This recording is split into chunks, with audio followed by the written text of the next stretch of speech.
Welcome back to day 13 through 15 of the Stardew Valley Min-Max and 100% Perfection Guide. Today, we will be finally making use of one of our big sheds by filling it with 137 garden pots with deluxe retaining soil and planting Starfruit to increase our total Starfruit production and income by quite a bit. We'll also plant some more trees at the quarry to get it ready for placing tappers to get more oak resin for even more kegs.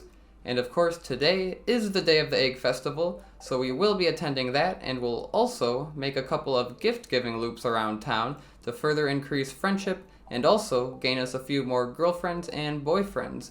We start day 13 as usual with farm chores, and once those are finished, we throw 465 coffee in the shipping bin, and we'll use that money tomorrow to buy some starfruit seeds to plant in the garden pot shed that we'll set up. We use the island warp totem to warp over to Ginger Island and dig up some artifact spots along the way to the dig site. We get a few golden coconuts, which is nice, and then mine some clay and bone nodes at the dig site.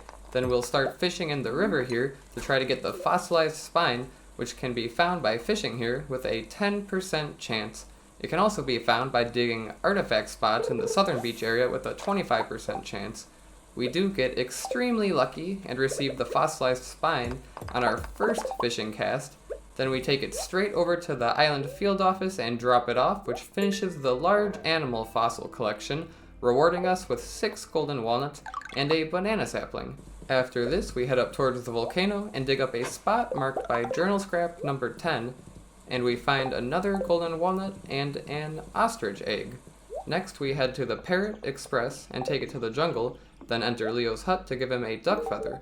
We are still at pretty low friendship with Leo, so we need to make sure to keep giving him 2 gifts per week, and hopefully we can get some higher quality duck feathers to give him. We head over to the island farm and grab some items from the chest to bring back to the main farm with us. Next, we head down to our mango and banana trees here, which have now matured, and we can collect some mangoes and bananas from them. After this, we quickly mine the mussel rocks and head back to the Parrot Express once again to the jungle, this time to place a banana on the banana shrine, which attracts a gorilla who gives us 3 golden walnuts. We now head over to the volcano and spend 5 golden walnuts to unlock the bridge there, which should be the final island upgrade that we can buy with golden walnuts, and the rest of our golden walnuts we can exchange at the golden walnut room for some more key gems. We slay a lava lurker and some magma spirits at the volcano real quick, and then we must warp back to the farm as it's almost 2 p.m. and we must get to the Egg Festival before then. We get our inventory organized and cycle some machinery and our coffee kegs in the shed before leaving the farm, heading through the bus stop, and arriving at the Egg Festival just before 2 p.m. There's nothing we need to do at this festival for perfection. The only useful thing Pierre sells at his stand are strawberry seeds, but of course, we already have plenty of those. He also sells a lot of fun, decorative items, but we will pass on those this time. We talk to every single NPC at the festival to gain a small amount of friendship points with each of them, then speak to Mayor Lewis and tell him it is time to begin the egg hunt.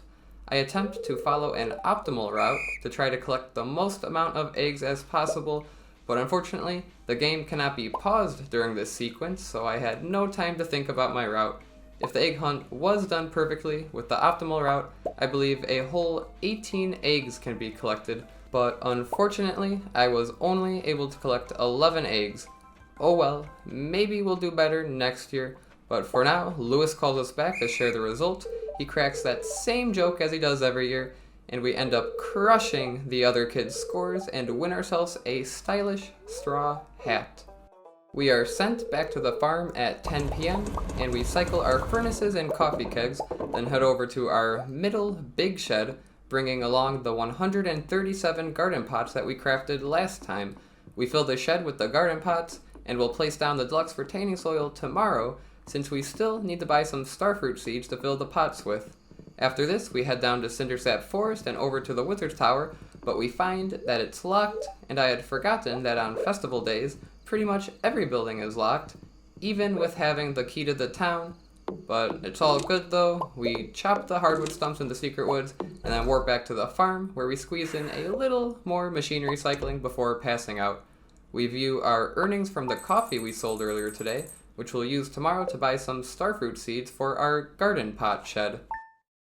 We move on to day 14, a Sunday, which means we can watch a Queen of the Sauce episode, but the recipe is for hash browns and we had already bought that recipe way back from the saloon. Today is a neutral luck day, and since it is Sunday, the gift giving count has reset and we can give gifts out to NPCs once again, which we will be doing today. Along with that, we'll purchase some starfruit seeds from Sandy to fill our new garden pot shed with, and we'll also spend some time at the quarry planting new trees, which will likely end up tapping. After finishing the farm tours, we head to the South Farm exit and over to Marnie's ranch, where we give a fairy rose to Jazz, a pink cake to Marnie, and a hot pepper to Shane. Then we enter Leia's cottage and give her a goat cheese before heading to town, where our first stop is Jody's house, and we find her making some noises in the kitchen, which scares Kent. This cutscene is triggered at 3 hearts with Kent when both Jody and Kent are home, and we are given 3 dialogue options, and we want to select the second and say, "I know you're hurting, but don't blame your wife," to gain 50 points of friendship with Kent. The first would lose us 25, and the third would lose us 50. After the cutscene, we give Kent a blue jazz and Jody a diamond. Then we start dating their son by giving Sam a bouquet and a cactus fruit as well. Our next stop is Emily's house, where we are met with a very interesting cutscene. This is Emily's 6-heart event, which is triggered at her house when she is home. She shows off her incredible dancing skills that are so mesmerizing that we start seeing colorful shapes and symbols. It reminds me a lot of the mermaid show at the night market. Perhaps Emily and the mermaid are somehow related. They both do have blue hair after all. After Emily's dance, she asks us what we thought, and telling her it was embarrassing would lose us 50 friendship points, so we tell her a little white lie that it was amazing and gain 25 friendship points with her. The best option would have been to say nothing and do a slow clap, because that also apparently gains us 25 points of friendship. I just hope her parrot is okay and didn't have to start seeing colors like I did. After that spectacle, we give Haley a coconut and she straight up calls Emily weird and wonders if they're related, more proof that Emily is related to the mermaid instead. We also give Emily a wool and she says to not tell anybody about that dance, that it was for our eyes only. I hate to break it to you, Emily, but I think your sister may have been watching us. She did just call you weird after all. Anyways, after those interesting interactions, we go back to the town and give Alex a blue jazz and George a leek. Then we stop at Piers and give him a blue jazz and one to Caroline as well. Our last stop is Harvey's clinic, where we give him some coffee, then warp on over to the desert and head up to the desert trader. We pick up some spicy eel, and of course today is Staircase Sunday, so we trade all of our jades for staircases. Then we make it to Sandy's Oasis and spend our money on starfruit seeds, then warp back to the farm. We cycle the furnaces, collect the jades, harvest the mushrooms, pet the animals, and head into the middle big shed where we placed the 137 garden pots. We start by placing down deluxe retaining soil in every pot, which gives a 100% chance of leaving the tile watered the next day. This is what makes planting starfruit in sheds possible, since we cannot place down sprinklers nor want to manually water the pots. The shed only takes up 21 tiles on the farm, so that's 21 less spots for crops, but we can fit a whole 137 crops in the shed, which is definitely worth the downside of not being able to use speed grow. With the best speed grow, we can grow starfruit in 7 days, so using 21 tiles, that would be 3 starfruit per day. Now with the shed and pots, we grow 137 starfruit in 12 days, which is a whole 11.4 starfruit per day. That's nearly 4 times the production by using a shed and pots as opposed to speed grow on the farmland. Anyway, after planting all the starfruit, we water the pots once and will never have to again thanks to the deluxe retaining soil. Of course, harvesting and replanting the starfruit in the pots might not be as efficient as from the ground, but it's a small price to pay for a lot more productivity. We leave the garden pot shed and enter the keg shed where we cycle some coffee, then head by our chests to do some organizing and also ship 14 iridium bars, and we'll use that money tomorrow for another shed upgrade. I know, it's super surprising to see me have the money ready the next day, as opposed to just selling items on the day of to get the money. But anyway, we now make our way over to the quarry, which we haven't visited in quite a while, mainly since none of the trees here grew during winter. But we come here because we are running out of space by the railroad for trees to tap, so we'll just start using the quarry space here to plant some more trees, which we'll end up tapping. Mainly oak trees for oak resin, for kegs, but we'll also plant some pine trees, because that might be nice for pine tar for rain totems. After clearing some rocks to make space, we plant 2 rows of pine cones for pine trees, then 2 rows of maple seeds for maple trees. I'm not sure how useful the maple syrup will be, but I did just want to plant some just in case. Then the rest of the space will be used for oak trees, so we cut down the existing maple trees here and clear some debris, then plant acorns in the rest of the spaces. This should be more than enough tapper products once we get some tappers set up here, especially if we use the heavy tappers, although cutting the tap time in half also means we have to check the tappers twice as often, which may be a bit annoying, so we'll see. After the quarry, we take the minecart to the mines and give the dwarf an emerald, then start farming fiber by using our usual elevator strategy until about midnight, then we warp on back to the farm. We end the night by cycling some of our machinery and our coffee kegs, then prepare our inventory for a potential skull cavern dive the next day. We give Krobus a wild horseradish and pass out right next to him. We earn 21,000 G from the iridium bars, then move on to day 15, which turns out to be a bat luck day, so we won't go to Skull Cavern today. We exit the house and are greeted by Leia, who tells us about her art show in town between 3 and 5 p.m., which would be her 8-heart event, and that can be triggered any day, does not have to be today. We will be going out to the town again today to give out some gifts, and that way we can be done with gifting for the week.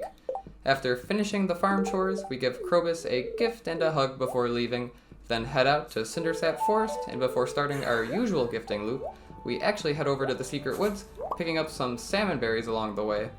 We bring a maple syrup with us, following the instructions of Secret Note 23, which reveals a talking bear that asks us for the good stuff, and we sure enough give him the good stuff, and in exchange, the bear shows us something very special, and suddenly, salmon berries and blackberries are worth triple the amount, although triple garbage is still garbage.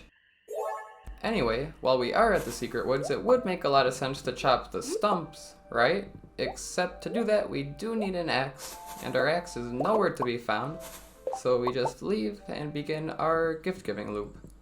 We take our usual path from Marnie's ranch to Leia's cottage, and we give Leia a bouquet to start dating her. Then we continue to Jodi's house, then Emily's house, where we give Haley a bouquet to start dating her. Next we find Penny under a tree and give her a bouquet as well. That's 3 new girlfriends in a single day. We give out a few more gifts, then enter Evelyn's house to give her a leek for a quest. Then we make our rounds at Pierre's and a quick stop at Harvey's, then head over to where the Joja Mart used to be, but is now replaced with the movie theater. We buy a movie ticket, which we may use on an NPC we have low friendship with to get a little boost. I think Elliot, Kent, or Leo could all be good candidates, but it depends on the movie that is showing at the theater, since the NPCs do have preferences on movies. We make our way to the carpenter shop to first give out gifts, and then buy the shed upgrade from Robin. This will be our 3rd big shed now. We'll probably use this one for more kegs. After this, we actually ride our horse back to the farm, as opposed to warping, just to pick up some forageables along the way. I should also probably mention that it's salmonberry season, so we did collect some of those, which sell for next to nothing, but we can use them as a healing item if anything. Back at the farm, we organize our stuff, cycle the coffee kegs, tend to the greenhouse by collecting the fruit tree fruit and harvesting the ancient fruit. We collect the cave mushrooms, pet the animals, then grab everything we need to bring with us before warping over to the beach. We find Haley at the beach, who appears to have lost something valuable. This is her 6-heart event, activated when entering the beach between 10 a.m. and 4 p.m. during all seasons except for winter. We tell her we're very sorry for her loss to gain 50 friendship points, and if we'd said we'd just buy her a new one, we'd lose 30. This cutscene is rather unique because we actually get to walk around the map, almost like a festival where time is frozen and we can't interact with stuff as we normally do. We find Haley's bracelet right outside Elliot's cabin, a bit suspicious if you ask me, but we return it to Haley and she rewards us with a hug. We make our way to Willie's and buy some bait from him before buying a ticket to Ginger Island. We go to the island farm and harvest the mangoes and bananas from the fruit trees, then stop at Leo's hut to give him a duck feather, silver quality, might I add, then make our final stop at the volcano, where I was going to do a volcano run, but you'll see here my attempt to play the horse flute, but my finger slipped and landed right on the warp totem, so now we're back at the farm. I really didn't feel like restarting the day due to this mistake, so we'll just spend some more time farming at the regular mines. We make our way to the bus stop where we find a whole bunch of NPCs getting ready to ride over to the city to see Sam and his band perform a concert. Some number of days ago, Sam was at our doorstep and told us about this concert, and this 8-heart event of his can be triggered any day after seeing that and his 2-heart event as well, when entering the bus stop between 4 p.m. and 7 p.m. During Sam's 2-heart event, we got to pick a genre of music for him, and that choice determines the type of music that plays during this event. After the concert, we ride to the mines, give the dwarf an aquamarine, then do some fiber farming. We also activate the Shrine of Challenge so that in a future day, we can potentially farm the Danger in the Deep mines for some rare loot like key gems, pressure nozzles, or even an iridium needle or galaxy soul.